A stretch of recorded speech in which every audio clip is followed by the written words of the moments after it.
अऊज़ु बिल्लाहि मिनश शैतानिर रजीम। बिस्मिल्लाहिर रहमानिर रहीम। हुनालिका दुआ ज़करिया रब्बहु क़ाल रब्बी हबली मिन लदुनका ज़ुर्रिय्यतन तय्यिबतन इन्नका समीउद दुआ। उसी जगह ज़करिया अलैहिस्सलातु वस्सलाम ने अपने रब से दुआ की, कहा ऐ मेरे परवरदिगार, मुझे अपने पास से पाकीज़ा औलाद अता फरमा, बेशक तू दुआओं का सुनने वाला है।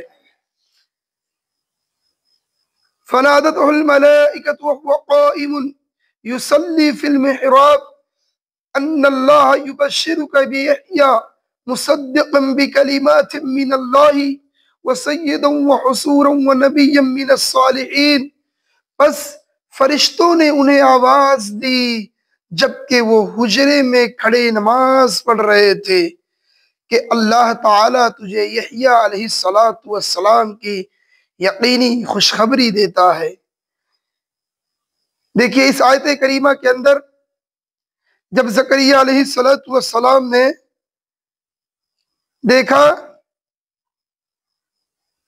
कि मरियम अलैहिस्सलातु वस्सलाम के पास बेमौसमी फल आ सकता है, सर्दी के मौसम में गर्मी का फल, गर्मी के मौसम में सर्दी का फल, अलग अलग नेमतों को देखकर ज़करिया अलैहिस्सलातु वस्सलाम के दिल में ख्वाहिश हुई कि जो रब बेमौसम फल दे सकता है तो वो रब औलाद भी अता कर सकता है।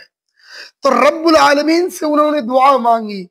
अल्लाह रब्बुल आलमीन से दुआ जब भी मांगे तो ये दुआ मांगे, रब्बी हबली मिन लदुनका ज़ुर्रिय्यतन तय्यिबतन, कि ऐ मेरे रब, ऐ मेरे परवरदिगार, मुझे अपने पास से पाकीज़ा औलाद अता फरमा।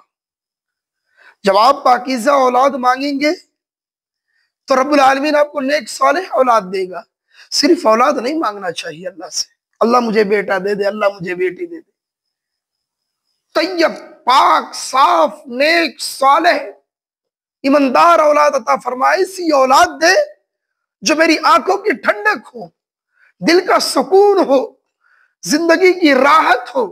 ऐसी औलाद अल्लाह रब्बुल आलमीन से मांगनी चाहिए। लिहाजा अल्लाह रब्बुल आलमीन ने उन्हें खुशखबरी दे दिया कि ए ज़करिया, फरिश्तों के जरिए से कि अल्लाह रब्बुल आलमीन ने तुम्हें यहया अलैहिस्सलातु वस्सलाम की खुशखबरी देता है। अल्लाहु अकबर। सिर्फ बेटे की खुशखबरी नहीं दी अल्लाह ताला ने, उसके आगे मज़ीद अल्लाह ताला ने इरशाद फरमा दिया, मुसद्दिक़न बिकलिमातिन मिनल्लाहि, जो अल्लाह के कलमात की, अल्लाह रब्बुल आलमीन के कलमे की तस्दीक करने वाला, यानी अल्लाह के कलमात की तस्दीक से मुराद हजरत ईसा अलैहिस्सलातु वस्सलाम की तस्दीक है। गोया यहिया और हजरत ईसा अलैहिस्सलातु वस्सलाम से बड़े हैं, बड़े हुए, दोनों आपस में खालाजाद भाई थे, दोनों ने एक दूसरे की तायद की। उसके बाद अल्लाह रब्बुल आलमीन ने उसी जगह पे बयान किया, वह सय्यदन व हसूरन व नबिय्यन मिनस सालिहीन, सरदार ज़ाबिता, ज़ाब्ता नफ्स और नबी है, नेक लोगों में से है।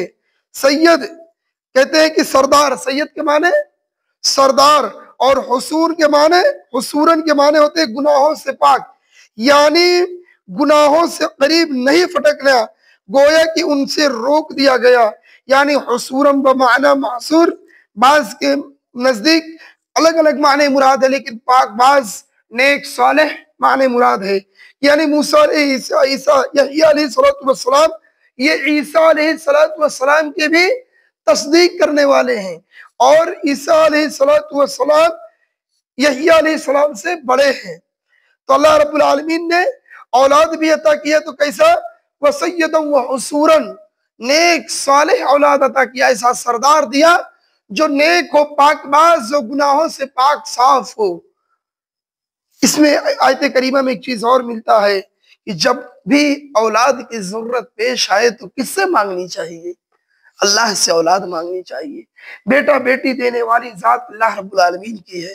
अंबिया अलैहिस्सलातु वस्सलाम अपने रब से ऐसे मौके पर दुआएं मांगा करते थे जब कोई चांस नहीं रहता था औलाद की, फिर भी वो अल्लाह से मांगा करते थे, क्योंकि उन्हें उम्मीद था कि रब्बे करीम की निगाहों में कोई चीज बईद नहीं है, अल्लाह सब कुछ अता कर सकता है। तो लिहाजा यहिया ज़करिया अलैहिस्सलातु वस्सलाम ने रब की नेमतों को देखा, अल्लाह रब्बुल आलमीन के मौजज़ात को देखा, अल्लाह ताला की करामात को देखने के बाद, मौजज़ात को देखने के बाद, नेमतों को देखने के बाद इच्छा जाहिर हुई दिल के अंदर, ख्वाहिशात ने उमराइयां लिया और अल्लाह ताला से हाथ उठाकर दुआएं मांगने लगे।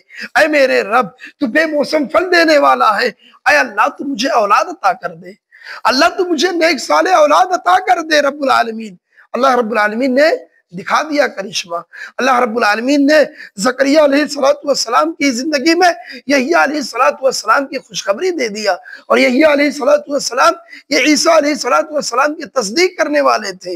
यहिया अलैहिस्सलातु वस्सलाम ईसा अलैहिस्सलातु वस्सलाम से छोटे थे। लिहाजा अल्लाह रब्बे करीम से जब भी दुआएं मांगी जाए तो नेक सालेह औलाद की दुआ मांगी जाए, सिर्फ औलाद ना मांगा जाए।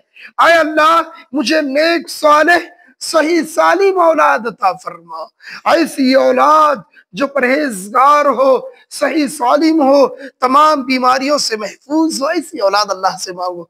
अल्लाह ताला से कोई चीज बैद नहीं है नौजवानों, अल्लाह से जो मांगोगे अल्लाह वो अता करेगा। शर्त यह है कि तुम किस एतबार से मांगने वाले हो, तुम्हारे मांगने की कैपेसिटी क्या है, कितना तुम्हारे अंदर ताकत है रब से मांगने की, अल्लाह वो देखना चाहता है अपने बंदों से। मांग लो दिल की गहराई से, रब जरूर तुम्हें अता कर देगा। क़ाल रब्बी अन्ना यकूनु ली गुलाम वक़द बलगनी अल किब्रु व इम्राती आक़िरन, कहने लगे आए मेरे रब, मेरे यहाँ बच्चा कैसे होगा, मैं बिल्कुल बूढ़ा हो गया हूँ। और क़ाल कज़ालिक अल्लाहु यफ़अलु मा यशा, अल्लाह रब्बुल आलमीन से मज़ीद कहा वक़द बलगनी अल किब्र व इम्राती आक़िरन, और मेरी बीवी बांझ हो चुकी है। अल्लाह तू मुझे औलाद कैसे अता करेगा जबकि मेरे यहाँ बच्चा कैसे हो सकता है, मैं बिल्कुल बूढ़ा हो चुका हूँ, मेरी बीवी बांझ हो चुकी है। अल्लाह रब्बुल आलमीन ने फरमाया इसी तरह अल्लाह जिसे चाहे अता कर देता है, अल्लाह जो चाहे वो करता है। देखा आपने, ज़करिया अलैहिस्सलाम खुद कहते हैं कि अल्लाह मैं तुझसे मांगा तो सही, लेकिन मुझे उम्मीद है कि मुझे बेटा और बेटी कुछ पैदा होने वाले नहीं है। क्यों? उसका रीजन भी उन्होंने आगे बयान किया। क्या कहा? अरे अल्लाह मैं बूढ़ा हो चुका हूं और दुनिया के डॉक्टरों का कहना ऐसा है कि मेरी बीवी बांझ है, बांझ, औलाद की कोई इम्कान नहीं है, औलाद पैदा नहीं हो सकती। और बांझ उस औरत को कहा जाता है जिससे औलाद की उम्मीद खत्म कर दी गई हो, अब कोई औलाद की उम्मीद ना रखी गई हो। और बूढ़ा वो आदमी है जिसकी रीढ़ की हड्डियों में दम ना हो, चलने की ताकत ना हो, बाल वाइट हो चुके हो, मजीद कहने की बात यह है खूसट बूढ़ा हो चुका हो। ऐसी जोड़ी जो शौहर खूसट बूढ़ा हो चुका हो और बीवी बांझ हो चुकी हो, उसके बावजूद रब से उम्मीद नहीं हटती है, अल्लाह से उम्मीद नहीं हटती है। रब वो है जो बूढ़ों को, बांझ को औलाद अता कर सकता है। रब वो है जो जिंदगी को मौत, मौत से जिंदगी अता कर सकता है। अल्लाह वो है जो रात को दिन में, दिन को रात में डाल सकता है। तो जब रब सब कुछ कर सकता है तो रब से मांगने में किस बात का शर्म है, रब के आगे हाथ फैलाने में किस बात का शर्म है।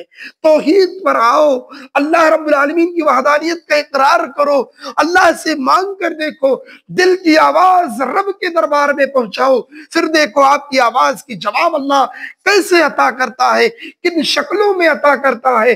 अल्लाह रब्बुल आलमीन बसा औकात आपकी जिंदगियों के अंदर ऐसी खुशियां लाएगा जिस खुशी की आप कोई उम्मीद नहीं रखते हो, जिस खुशी की आप कोई अल्लाह रब्बुल आलमीन से उम्मीद नहीं रखते हो।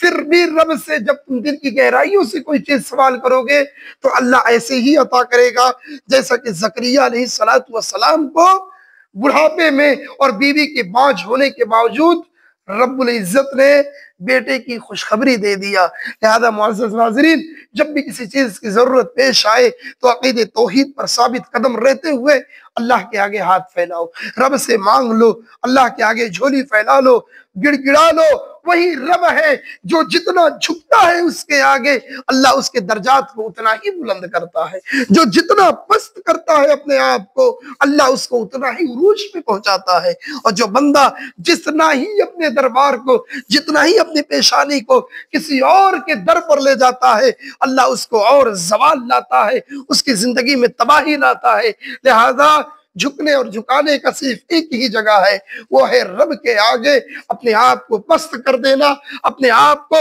झुका देना, अपने आप को एकदम हकीर गर्दान देना, उसके बाद रब से मांगना। अल्लाह ताला जरूर तुम्हारी ख्वाहिशात को पूरा करेगा। रब से दुआ है, ऐ अल्लाह हम सब के नेक ख्वाहिशात को पूरा फरमा, ऐ रब्बुल करीम हम सब के गुनाहों को माफ फरमा दे। ऐ अल्लाह, ऐ रब्बुल आलमीन हमारी ऐसी बहनों को जो बे औलाद है, रब्बुल आलमीन दुनिया में औलाद की सबसे बड़ी दौलत होती है, ऐ अल्लाह ऐसी बहनों को औलाद अता फरमा दे। ऐ रब्बे करीम हम सब के गुनाहों को माफ कर दे। ऐ अल्लाह हमें किताबुल्लाह और सुन्नत रसूलुल्लाह से मोहब्बत करने वाला बना दे। आमीन तक़ब्बल या रब्बल आलमीन। सुब्हानक अल्लाहुम्मा व बिहम्दिका अशहदु अल्ला इलाहा इल्ला अंता अस्तगफिरुका व अतूबु इलैक।